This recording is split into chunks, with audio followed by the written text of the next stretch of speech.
3 ବର୍ଷର ନିରୀହ ନିଷ୍ପାପ ଛୁଆ କାହାର ବା କ'ଣ କ୍ଷତି କରିଥିଲା କେଜାଣି ତାର ଜୀବନ ନେଇ ଏଇ ନାଲି ବାକ୍ସ ଭିତରେ ପୂରେଇ ଦିଆଗଲା।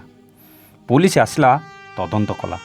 ଆଉ ତଦନ୍ତରେ ଯାହା ସାମ୍ନାକୁ ଆସିଲା ଆପଣ ଶୁଣିଲେ ଆଶ୍ଚର୍ଯ୍ୟ ହୋଇଯିବେ। ଏଇ 3 ବର୍ଷର ଝିଅକୁ ଆଉ କିଏ ନୁହେଁ ବରଂ ନିଜ ଜନ୍ମ କଲା ମା ହିଁ ମାରିଥିଲା। ହେଲେ ଏମିତି କ'ଣ କାରଣ ଥିଲା ଯେଉଁଥିପାଇଁ 10 ମାସ 10 ଦିନ ଗର୍ଭ ଯନ୍ତ୍ରଣା ସହି ଜନ୍ମ କରିଥିବା ଝିଅକୁ ନିଜ ହାତରେ ମାରିଦେଲା ମା? ଏସବୁ କଥା ଜାଣିବା ପାଇଁ ଆସନ୍ତୁ ଆରମ୍ଭ କରିବା ଆଜିର ଏହି କାହାଣୀ। ହ୍ୟାଲୋ ହାଏ ନମସ୍କାର, ଷ୍ଟୋରି ୱିଥ୍ ପ୍ରତାପର ଆଉ ଏକ ନୂଆ କାହାଣୀକୁ ଆପଣଙ୍କୁ ସ୍ୱାଗତ। କାହାଣୀ ଆରମ୍ଭ କରିବା ପୂର୍ବରୁ ଥରେ ନଜର ପକାନ୍ତୁ ଏହି ଯୁବତୀ ଉପରେ, ଯାହାର ନାଁ ହେଉଛି କାଜଲ। ଆଉ କାଜଲ ବାହା ବି ହୋଇସାରିଥିଲା। ସ୍ୱାମୀ ଆଉ 3 ବର୍ଷର ଝିଅକୁ ନେଇ ଗୋଟେ ହସ ଖୁସିର ସଂସାର ଥିଲା। ସ୍ୱାମୀ ଭଲ ଚାକିରି କରୁଥିଲା, ଟଙ୍କା ପଇସାର ଅଭାବ ବି ନଥିଲା। ବାହାଘରର ବର୍ଷେ ପରେ ଗୋଟେ ସୁନ୍ଦରୀ କ୍ୟୁଟ୍ ଝିଅଟେ ଜନ୍ମ ହେଲା। ସ୍ୱାମୀ ବାହାରେ ଚାକିରି କରୁଥିଲା, ସେଥିପାଇଁ ତା ଅଫିସ୍ କାମରେ ବାରମ୍ବାର ବାହାରକୁ ଯିବାକୁ ପଡ଼ୁଥିଲା। ସ୍ତ୍ରୀ କାଜଲ ନିଜ ଝିଅକୁ ନେଇ ଘରେ ଏକୁଟିଆ ରହୁଥିଲା। ସ୍ୱାମୀ ସିନା ସବୁକିଛି ଦେଉଥିଲା, ହେଲେ କାର୍ଯ୍ୟ ବ୍ୟସ୍ତତା ଯୋଗୁଁ ସ୍ତ୍ରୀ ଆଉ ଝିଅକୁ ଠିକ୍ ଭାବରେ ସମୟ ଦେଇପାରୁନଥିଲା।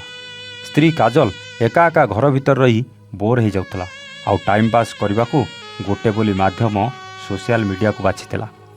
ଏମିତି ଦିନେ ଫେସବୁକ୍ରେ ରାହୁଲ ନାମକ ଯୁବକ ସହିତ ଚାଟ୍ ଆରମ୍ଭ କଲା କାଜଲ। ପ୍ରଥମେ ଫ୍ରେଣ୍ଡ ଓ ପରେ ଫ୍ରେଣ୍ଡରୁ ପ୍ରେମିକ ବନିଯାଇଥିଲା ରାହୁଲ। ରାହୁଲ ସହିତ ସବୁବେଳେ ଫୋନ୍ରେ କଥା ହେବା, ହ୍ୱାଟ୍ସଆପ୍ରେ ଭିଡ଼ିଓ କଲ୍ କରି କରି ବୋର୍ ହୋଇଯାଇଥିଲା କାଜଲ। ତେଣୁ ସେ ରାହୁଲକୁ ନିଜ ଘରକୁ ଡାକିଥିଲା ରୋମାନ୍ସ କରିବାକୁ।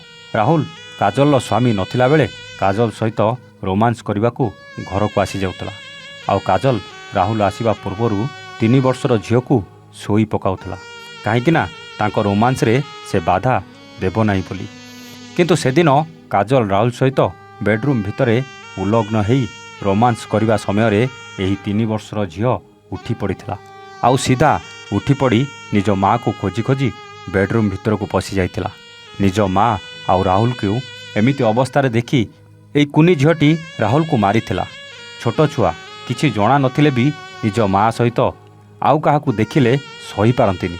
ଏମିତିକି ନିଜ ବାପା ଯଦି ଛୁଆଙ୍କ ଆଗରେ ମାଆକୁ ଗେଲ କରିଦିଏ ନା, ଛୁଆମାନେ ବି ରାଗିଯାଆନ୍ତି। ଠିକ୍ ସେମିତି ସେଦିନ ସେଇ 3 ବର୍ଷର ଛୁଆ ରାହୁଲକୁ ମାରିଥିଲା। ତୁ କିଏ, ମୋ ମାଆକୁ କାହିଁକି ଗେଲ କରୁଛୁ? ବାସ୍ ଏତିକି କଥାରେ କାଜଲ ଡରି ଯାଇଥିଲା। ଆଉ ଝିଅ କାଳେ ନିଜ ବାପାକୁ ସବୁ କହିଦେବ ଭାବି ତାକୁ ପ୍ରଥମେ ବାଥରୁମ୍ ଭିତରେ ପାଣି ଟ୍ୟାବ୍ରେ ଅଣନିଶ୍ୱାସୀ କରି ମାରିଥିଲା। ଆଉ ପରେ ଏଇ ନାଲି ବାକ୍ସ ଭିତରେ ପୁରାଇ ବାହାରେ ଫିଙ୍ଗି ଦେଇଥିଲା। କିନ୍ତୁ ସେ ଜାଣିନଥିଲା ସେ ପୋଲିସ ହାତରେ ଧରା ପଡ଼ିଯିବ ବୋଲି। ନାଲି ବାକ୍ସ ଦେଖି ଲୋକମାନେ ପୋଲିସକୁ ଖବର ଦେଇଥିଲେ। ପୋଲିସ ଆସିଥିଲା ଆଉ ତଦନ୍ତ କରି ସବୁକିଛି ପର୍ଦ୍ଦାଫାଶ କରିଥିଲା। ହେଲେ ପରକୀୟା ପ୍ରୀତି ପାଇଁ ନିଜ ଜନ୍ମ କଲା ଝିଅର ଜୀବନ ଜଣେ ମା ଏମିତି କେମିତି ନେଇପାରିବ? ଏଭଳି ମାଆମାନେ ମା ଜାତି ପାଇଁ କଳଙ୍କ। ହଁ ଆଜ୍ଞା, ଯେଉଁ ସ୍ୱାମୀମାନେ ନିଜ ସ୍ତ୍ରୀକୁ ବ୍ୟସ୍ତତା ଭିତରେ ସମୟ ଦେଇପାରୁନାହାନ୍ତି, ସେଇମାନଙ୍କ ସ୍ତ୍ରୀମାନେ ବୁଝିବା ଦରକାର, ଭାବିବା ଦରକାର ସେମାନେ ରାତିଦିନ ମେହନତ କାହା ପାଇଁ କରୁଛନ୍ତି।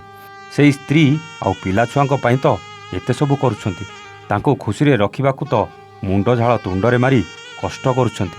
ହେଲେ ଯେଉଁମାନଙ୍କ ପାଇଁ ସ୍ୱାମୀମାନେ ଏତେ ପରିଶ୍ରମ କରୁଛନ୍ତି, ସେଇ ସ୍ତ୍ରୀମାନେ ଟିକେ ଶାରୀରିକ ସମ୍ପର୍କ ପାଇଁ ନିଜର ଦେହର ଭୋକକୁ ମେଣ୍ଟେଇବା ପାଇଁ ପର ପୁରୁଷ ସହିତ ସମ୍ପର୍କ ରଖିବାକୁ ପଛଉନାହାନ୍ତି। ଆଉ ଶେଷରେ ଏମିତି ଘଟଣା ସବୁ ଶୁଣିବାକୁ ମିଳୁଛି। ଆପଣମାନେ କମେଣ୍ଟ କରି ଟିକେ କୁହନ୍ତୁ ଆଜ୍ଞା, ଏଭଳି ମହିଳାମାନଙ୍କୁ କେମିତି ଦଣ୍ଡ ଦେବା ଦରକାର? ଆଉ ଏମିତି ଦଣ୍ଡ ଦେବା ଦରକାର ଯେ ଆଗକୁ ଏମିତି କରିବା ପୂର୍ବରୁ ସେଇଭଳି ମହିଳାମାନେ 100 ଥର ଭାବିବେ। ଆଜି ପାଇଁ ରହୁଛୁ, ଆମେ ପୁଣି ଆସିବୁ ଆଉ ଏକ ନୂଆ କାହାଣୀ ସହିତ ଷ୍ଟୋରି ୱିଥ୍ ପ୍ରତାପରେ। ସେତେବେଳେ ଯାଏ ନମସ୍ତେ, ଜୟ ଜଗନ୍ନାଥ।